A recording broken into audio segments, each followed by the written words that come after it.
Reading ನಿಮಗೆ ಅನ್ವಯಿಸಿದರೆ ಅಥವಾ ರೆಸೊನೇಟ್ ಆದರೆ ಮಾತ್ರ ತೊಗೊಳ್ಳಿ, ಇಲ್ಲಾಂದರೆ ಬಿಟ್ಬಿಡಿ. ಇದು ಒಂದು ಜನರಲ್ ರೀಡಿಂಗ್ ಮಾತ್ರ ಆಗಿರುತ್ತೆ. ಕಾರ್ಡ್ಸ್ನ ಶಫಲ್ ಮಾಡಿದಾಗ ನನಗೆ ಫಸ್ಟ್ ಕಾರ್ಡ್ ಸನ್ ಕಾರ್ಡ್ ಬಂದಿದೆ. ಯಾವಾಗಲೂ ಹೇಳೋ ಹಾಗೆ ಇಡೀ ಟ್ಯಾರೋ ಡೆಕ್ಕಲ್ಲೇ sun card is a positive card ಅಂತ ನಾನು ಹೇಳ್ತೀನಿ.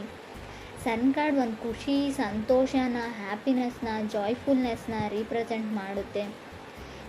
ಯಾರಾದರೂ ಪ್ರೆಗ್ನೆನ್ಸಿಗೋಸ್ಕರ ವೇಟ್ ಮಾಡ್ತಾಯಿದ್ರೆ, ಖಂಡಿತವಾಗ್ಲೂ ತಾಯಿ ಆಗಬೇಕು ಅಂತ ಅಂದ್ಕೊಂಡಿದ್ರು ಕೂಡ ಖಂಡಿತ ಒಂದು ಪಾಸಿಟಿವ್ ನ್ಯೂಸ್ ಬರುತ್ತೆ ಅಂತ ಕಾರ್ಡ್ ಹೇಳುತ್ತೆ. ಅಥವಾ ಯಾರನ್ನಾದರೂ ನೀವು ಅರ್ಥ ಮಾಡ್ಕೊಳ್ಳೋಕ್ಕೆ ತುಂಬ ಟ್ರಬಲ್ ಅಂತ ಹೇಳ್ತೀನಿ, ತೊಂದರೆ ಪಡ್ತಾಯಿದ್ರೆ, ಆ ವ್ಯಕ್ತಿ ಅರ್ಥನೇ ಆಗ್ತಾಯಿಲ್ಲ ಅಂತ ಅನ್ನಿಸ್ತಾ ಇದ್ದರೆ ಅದರ್ ಪರ್ಸನ್ಗೂ ಅಥವಾ ನಿಮಗೂ ಈ ಥರ ಫೀಲ್ ಆದರೆ, ಸೊ ಅರ್ಥ ಆಗೋ ಸ್ಟಾರ್ಟ್ ಆಗಿದೆ ಇತ್ತೀಚೆಗೆ ಅಂತ ಹೇಳ್ಬೋದು. ಸಕ್ಸಸ್ ಅಂತ ಹೇಳ್ತೀನಿ, ನೇಮ್ ಆ್ಯಂಡ್ ಫೇಮ್ ಅಂತ ಹೇಳ್ಬೋದು. ಸೊ ಅನ್ಕಂಟ್ರೋಲೇಬಲ್ ಫೀಲಿಂಗ್ಸ್ ಇದ್ದರೂ ಕೂಡ ಕೆಲವೊಮ್ಮೆ ಸನ್ ಕಾರ್ಡ್ ಬಂದಿರುತ್ತೆ. ಯಾವ ಥರ ಅಂದರೆ ನಿಮ್ಮ ಫೀಲಿಂಗ್ಸ್ನ ನೀವು ಕಂಟ್ರೋಲ್ ಮಾಡ್ಕೊಳ್ಳೋಕ್ಕೆ ಆಗ್ತಾಯಿಲ್ಲ ಕೆಲವ್ರಿಗೆ, ತುಂಬ ಟೆಂಪ್ಟಿಂಗ್ ಫೀಲಲ್ಲಿ ಕೆಲವ್ರು ಇದ್ದೀರಾ. ಸನ್ ಕಾರ್ಡ್ ಫಸ್ಟ್ ಕಾರ್ಡ್ ಬಂದಿರೋದ್ರಿಂದ ಸೊ ಏನೇನೋ ಆಗ್ತಾಯಿದೆ ಲೈಫಲ್ಲಿ. ಸ್ಟಾರ್ಟಿಂಗ್ ಎಕ್ಸ್ಪೀರಿಯನ್ಸ್ ಅಂತ ಹೇಳ್ಬೋದು, ಫಸ್ಟ್ ಟೈಮ್ ಅಂತ ಹೇಳ್ತೀವಲ್ಲ, ಯಾರ ಮೇಲೂ ತುಂಬ ಹೆವಿ ಲವ್ ಆಗಿದೆ ನಿಮಗೂ ಅಥವಾ ಅದರ್ ಪರ್ಸನ್ಗೂ. ಸೊ ಅನ್ಕಂಟ್ರೋಲೇಬಲ್ ಫೀಲಿಂಗ್ಸ್ ಅಂತ ಹೇಳ್ಬೋದು. ಕೆಲವರಿಗೆ ವೆಕೇಷನ್ನ ಅಗತ್ಯ ಇದ್ದರೂ ಕೂಡ ಸನ್ ಕಾರ್ಡ್ ಬಂದಿರುತ್ತೆ ನಿಮಗೂ ಅಥವಾ ನಿಮ್ಮ ಪಾರ್ಟ್ನರ್ಗೂ. ಸೆಕೆಂಡ್ ಕಾರ್ಡ್ ನನಗೆ ಡೆವಿಲ್ ಕಾರ್ಡ್ ಬಂದಿದೆ. ಸೊ ಮೇ ಬಿ ಜಾಬ್ನ ಕ್ವಿಟ್ ಮಾಡಬೇಕು ಅಂತ ಅನ್ನಿಸ್ತಾ ಇರ್ಬೋದು ಕೆಲವರಿಗೆ. ಸೊ ಮೇ ಬಿ ಏನೋ ರಾಂಗ್ ಆಗ್ತಾಯಿದೆ ನನ್ನ ಜೊತೆ, ಏನೋ ತಪ್ಪಾಗ್ತಾ ಇದೆ, ಇಲ್ಲೇನೋ ಸರಿ ಇಲ್ಲ ಅಂತ ಅನ್ನಿಸ್ತಾ ಇದೆ. ಕೆಲವರು ಡೌಟ್ ಬರೋ ಸ್ಟಾರ್ಟ್ ಆಗಿದೆ. ಸೊ ನಾನು ತುಂಬ ವರ್ಕ್ ಮಾಡ್ತಾಯಿದ್ದೀನಿ, ನಾನು ತುಂಬ ಹಾರ್ಡ್ ವರ್ಕರ್ ಇದ್ದೀನಿ. ಸೊ ನನ್ನ ಶ್ರಮಕ್ಕೆ ಇಲ್ಲಿ ಪ್ರತಿಫಲ ಇಲ್ಲ ಅಂತ ನಿಮಗೂ ಅಥವಾ ಕೆಲವ್ರಿಗೆ ಅನ್ನಿಸ್ತಾ ಇದೆ. ಡಿಸಾಸ್ಟರ್ಸ್ ಅಂತ ಹೇಳ್ಬೋದು. ತುಂಬ ಪೊಸೆಸಿವ್ ಇದ್ದೀರಾ ನೀವು ಅಥವಾ ನಿಮ್ಮ ಪಾರ್ಟ್ನರು ತುಂಬ ಪೊಸೆಸಿವ್. ಸೊ ಯಾವ ಥರ ಅಂದರೆ ಕ್ರೀಪಿ ವೇಯಲ್ಲಿ ಅಂತ ಹೇಳ್ಬೋದು. ಸೊ ಪಾಸಿಟಿವ್ ಪೊಸೆಸಿವ್ನೆಸ್ ಅಲ್ಲ ಇದು, ತುಂಬ ನೆಗೆಟಿವಿಟಿ ಇದೆ, ಟಾಕ್ಸಿಕ್ ಎನರ್ಜಿ ಅಂತ ಹೇಳ್ತೀವಿ. ನಿಮ್ಮನ್ನು ಅವ್ರು ಫುಲ್ಲಿ ಕಂಟ್ರೋಲ್ ಮಾಡೋಕ್ಕೆ ಟ್ರೈ ಮಾಡ್ತಾ ಇದ್ದಾರೆ ನಿಮ್ಮ ಪಾರ್ಟ್ನರ್, ಅಥವಾ ನೀವು ಅವರನ್ನು ಆಲ್ರೆಡಿ ಮ್ಯಾರಿಡ್ ಇರ್ಬೋದು. ಅವ್ರ ಜೊತೆ ಯಾಕೆ ಮಾತಾಡಿದೆ, ಇವ್ರ ಜೊತೆ ಯಾಕೆ ಮಾತಾಡಿದೆ. ಸೊ ಅನುಮಾನ ಅಂತ ಹೇಳ್ತೀನಿ, ತುಂಬ ಡೌಟ್ಸ್ ಇದೆ ಅವ್ರಿಗೆ. ಥರ್ಡ್ ಕಾರ್ಡ್ ನನಗೆ ಮೆಜಿಷಿಯನ್ ಕಾರ್ಡ್ ಬಂದಿದೆ. ಮೇ ಬಿ ನೀವು ಕನೆಕ್ಟ್ ಆಗಿರೋ ವ್ಯಕ್ತಿ ವೃಶ್ಚಿಕ, ಮಿಥುನ ಅಥವಾ ಕನ್ಯಾ ರಾಶಿಯವರು ಆಗಿರ್ಬೋದು. ಬಿ ಕೇರ್ಫುಲ್ ಅಂತ ಹೇಳ್ತಾ ಇದೆ. ಎಸ್ಪೆಷಲಿ ನೀವು ಸೊ ನಾನು ಮಾತನ್ನು ರಾಂಗಾಗಿ ತೊಗೊಳ್ಬೇಡಿ. ಮೇ ಬಿ ಮಿಥುನ್ ರಾಶಿಯವ್ರ ಜೊತೆ ಕನೆಕ್ಟ್ ಆಗಿದ್ರೆ ಸ್ವಲ್ಪ ಕೇರ್ಫುಲ್ ಆಗಿರಿ ಅಂತ ಹೇಳುತ್ತೆ. ಎಲ್ರಿಗೂ ಅನ್ವಯಿಸಲ್ಲ ಫ್ರೆಂಡ್ಸ್, ಮತ್ತೆ ಹೇಳ್ತಾ ಇದ್ದೀನಿ, ಕೆಲವ್ರಿಗೆ ಮಾತ್ರ. ಕೆಲವರು ಡ್ರೀಮ್ ಅಂತ ಪಡ್ತಾಯಿದ್ರೆ ನಿಮ್ಮ ಲೈಫಲ್ಲಿ ಈ ವ್ಯಕ್ತಿನೇ ಬರಬೇಕು, ತುಂಬ ಕನಸುಗಳನ್ನ ಕಂಡ್ಕೊಂಡಿದ್ರೆ ಮೇ ಬಿ ಅವ್ರು ಸಿಂಹ ರಾಶಿ ಅಥವಾ ಮಕರ ರಾಶಿಯವ್ರ ಬಗ್ಗೆ ನೀವು ಪಡ್ಕೊಂಡಿರ್ಬೋದು ಅಂತ ಕಾರ್ಡ್ ಹೇಳುತ್ತೆ. ಫೋರ್ತ್ ಕಾರ್ಡ್ ನನಗೆ ನೈಟ್ ಆಫ್ ಪೆಂಟಿಕಲ್ಸ್ ಬಂದಿದೆ. ಮೇ ಬಿ ಮಕರ ರಾಶಿಯವ್ರ ಜೊತೆ ನೀವು ಕನೆಕ್ಟ್ ಆಗಿದ್ರೆ ಅವ್ರು ತುಂಬ ಅವ್ರ ಫೀಲಿಂಗ್ಸ್ನ ಕಂಟ್ರೋಲ್ ಮಾಡ್ಕೊಳ್ತಾರೆ, ಬಟ್ ನಿಮಗೆ ಅನ್ಕಂಟ್ರೋಲೇಬಲ್ ಫೀಲಿಂಗ್ಸ್ ಇದೆ ಅಂತ ಹೇಳ್ಬೋದು ಕಾರ್ಡ್ ನೋಡಿದರೆ. ಫೋರ್ತ್ ಕಾರ್ಡ್ ನನಗೆ ನೈಟ್ ಆಫ್ ಪೆಂಟಿಕಲ್ಸ್ ಬಂದಿದೆ. ಸೊ ಕೆಲವೊಮ್ಮೆ ನೈಟ್ ಆಫ್ ಪೆಂಟಿಕಲ್ಸ್ ಮಾಡೋದನ್ನೆಲ್ಲ ಮಾಡಿಬಿಡ್ತಾರೆ ನೀವು ಅಥವಾ ನಿಮ್ಮ ಪಾರ್ಟ್ನರು. ಸೊ ನಾನೇನೂ ಮಾಡಿಲ್ಲ ಅನ್ನೋ ರೀತಿ ಇರ್ತಾರೆ. ಸೊ ಸ್ಮೂತ್ ಕ್ರಿಮಿನಲ್ಸ್ ಅಂತ ಹೇಳ್ತೀವಿ. ಸೊ ಯಾವುದೋ ಒಂದು ತಪ್ಪು ಕೆಲಸ ಅಂತ ಹೇಳಲ್ಲ ಫ್ರೆಂಡ್ಸ್. ಸೊ ಹೇಗೆ ನಿಮ್ಮನ್ನು ಪಡ್ಕೊಳ್ಬೇಕು ಅನ್ನೋದನ್ನೆಲ್ಲ ಅವ್ರು ಎಫರ್ಟ್ ಹಾಕಿ ಮಾಡಿಬಿಡ್ತಾರೆ. ಕೊನೆಗೆ ಅವ್ರ ಫೀಲಿಂಗ್ಸ್ನ ಶೇರ್ ಮಾಡ್ಕೊಳ್ಳ. ಸೊ ಬಂದು ನಿಮ್ಗೆ ಅವ್ರು ಪ್ರಪೋಸ್ ಮಾಡಲ್ಲ, ಹೇಳಲ್ಲ, ಅದನ್ನು ಮನಸ್ಸಲ್ಲೇ ಇಟ್ಕೊಂಡಿರ್ತಾರೆ. ಈ ಥರ ನೀವಿದ್ದೀರೋ ಅದರ್ ಪರ್ಸನ್ ಇದ್ದಾರೋ. ಸೊ ಏನೂ ಗೊತ್ತಿಲ್ಲ, ನನಗೇನೂ ಆಗಿಲ್ಲ, ಏನೂ ನಡೆದೇ ಇಲ್ಲ, ನನ್ನ ಮನಸ್ಸಲ್ಲಿ ಏನೂ ಇಲ್ಲ ಅನ್ನೋ ಥರ ಆ್ಯಕ್ಟ್ ಮಾಡ್ತೀರಾ ನೀವು ಅಥವಾ ಅದರ್ ಪರ್ಸನ್. ಕಾರ್ಡ್ ಹೇಳೋ ಪ್ರಕಾರ ತುಂಬ ಸೀಕ್ರೆಟಾಗಿ ಯಾರನ್ನು ಅಡ್ಮೈರ್ ಮಾಡ್ತಾ ಇದ್ದೀರಾ ಮನಸ್ಸಲ್ಲಿ ನೀವು ಅಥವಾ ಅದರ್ ಪರ್ಸನ್ನು ಅಂತ ಕ್ಲಿಯರಾಗಿ ಕಾರ್ಡಲ್ಲಿ ಗೊತ್ತಾಗ್ತಾ ಇದೆ. ತುಂಬ ಹೆವಿ ಲವ್ ಇದೆ, ಮನಸ್ಸಲ್ಲಿದ್ದಾರೆ ಆ ವ್ಯಕ್ತಿ, ಕನಸಲ್ಲಿ ಕೂಡ ಬರ್ತಾರೆ ಅಂತ ಹೇಳ್ಬೋದು. ಫಿಫ್ತ್ ಕಾರ್ಡ್ ನನಗೆ 8 ಆಫ್ ಸಾರ್ಡ್ಸ್ ಬಂದಿದೆ. ಫಿಫ್ತ್ ಪ್ಲೇಸಲ್ಲಿ 8 ಆಫ್ ಸಾರ್ಡ್ಸ್ ಬಂದರೆ ಲಾಸ್ಟ್ ಅಂತ ಅನಿಸುತ್ತೆ. ಲಾಸ್ಟ್ ಚಾನ್ಸ್ ಯಾರು ನಿಮ್ಗೆ ಕೊಡ್ತಾ ಇದ್ದಾರೆ, ಕೆಲವ್ರಿಗೆ ಹೇಳ್ತಾ ಇದ್ದಾರೆ ಇದೇ ಲಾಸ್ಟ್ ಆ್ಯಂಡ್ ಫೈನಲ್. ಮತ್ತೊಮ್ಮೆ ಈ ಥರ ತಪ್ಪು ರಿಪೀಟ್ ಆದರೆ ಸೊ ನನ್ನಿಂದ ಇದನ್ನು ಎಕ್ಸೆಪ್ಟ್ ಮಾಡೋಂಗಿಲ್ಲ ನೀನು, ನಾನು ಮತ್ತೆ ನಿನ್ನನ್ನು ಎಕ್ಸೆಪ್ಟ್ ಮಾಡ್ಕೊಳ್ತೀನಿ ಅಂತ.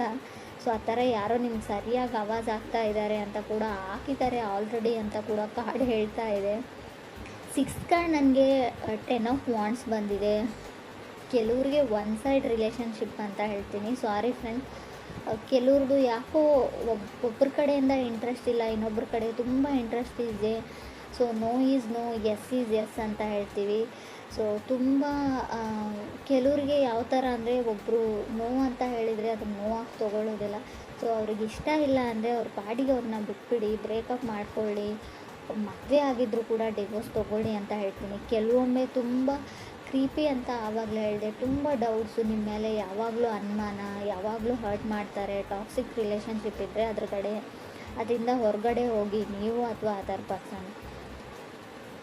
7th ಕಾರ್ಡ್ ನನಗೆ ಟೆಂಪ್ರೆನ್ಸ್ ಕಾರ್ಡ್ ಬಂದಿದೆ. ಮೇ ಬಿ ಧನುರಾಶಿಯವ್ರ ಜೊತೆ ಕೆಲವರು ಕನೆಕ್ಟ್ ಆಗಿರ್ಬೋದು.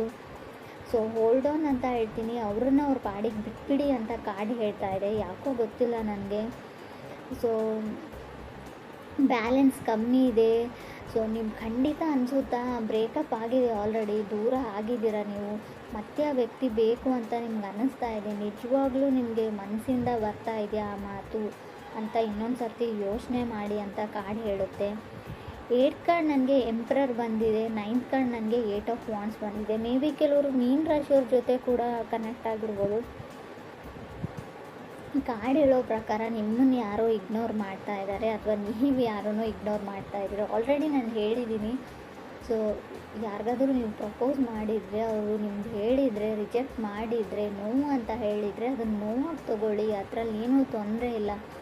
ಅವ್ರ ಹಿಂದೆ ಬೀಳೋದ್ರಲ್ಲಿ ಯಾವುದೇ ಅರ್ಥ ಇಲ್ಲ. ಸೊ ನೀವು ಮಾಡ್ತಾ ಇದ್ದೀರಿ ಅಂತ ಹೇಳ್ತಾ ಇಲ್ಲ, ನಿಮಗೆ ಯಾರಾದರೂ ಈ ಥರ ಮಾಡ್ತಾ ಇರ್ಬೋದು. ಆಲ್ರೆಡಿ ನೀವು ಹೇಳಿದ್ದೀರಾ ಅದರ್ ಪರ್ಸನ್ಗೆ ನನಗೆ ಇಷ್ಟ ಇಲ್ಲ ಅಂತ. ಸೊ ಆದರೂ ಅವ್ರು ನಂಬ್ತಾ ಇಲ್ಲ, ಒಪ್ಕೊಳ್ತಾ ಇಲ್ಲ, ತುಂಬ ಇರಿಟೇಷನ್ ಅಥವಾ ಕಿರಿಕಿರಿ ಮಾಡ್ತಾ ಇದ್ದಾರೆ ಅಂತ ಅನ್ನಿಸ್ತಾ ಇದೆ ನಿಮಗೆ. ಖಂಡಿತವಾಗ್ಲೂ ಕ್ರಾಸ್ ವಾಚರ್ಸ್ ಯಾರಾದರೂ ನೋಡ್ತಾ ಇದ್ದರೆ, ಯಾರಾದರೂ ನಿಮ್ಗೆ ಹೇಳಿದರೆ, ಸೊ ನನಗಿಷ್ಟ ಇಲ್ಲ ಅಂತ ರಿಜೆಕ್ಟ್ ಮಾಡಿದರೆ, ಖಂಡಿತ ಅವ್ರನ್ನ ಬಿಟ್ಬಿಡಿ. ಸೊ ಅವ್ರ ಹಿಂದೆ ಹೋಗಬೇಡಿ, ಅವ್ರನ್ನ ಫಾಲೋ ಮಾಡಬೇಡಿ.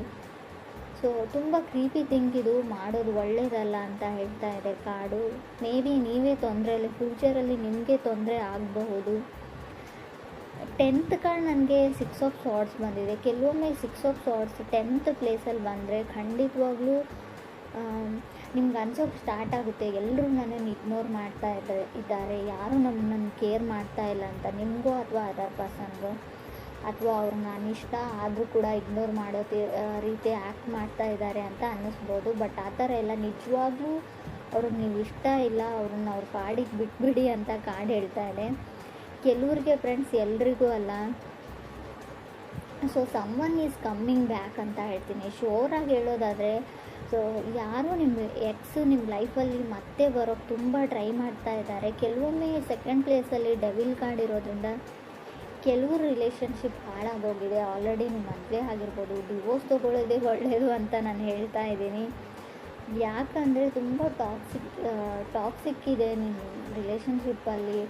ತುಂಬ ಯಾವ ಥರ ಅಂದರೆ, ನಾನು ಏನು ಹೇಳ್ತೀನಿ ಅದನ್ನೇ ಕೇಳಬೇಕು, ನೀನು ಅದನ್ನೇ ಮಾಡಬೇಕು, ತುಂಬ ಕಂಟ್ರೋಲಿಂಗ್ ಎನರ್ಜಿ ಅಂತ ಹೇಳ್ತೀನಿ.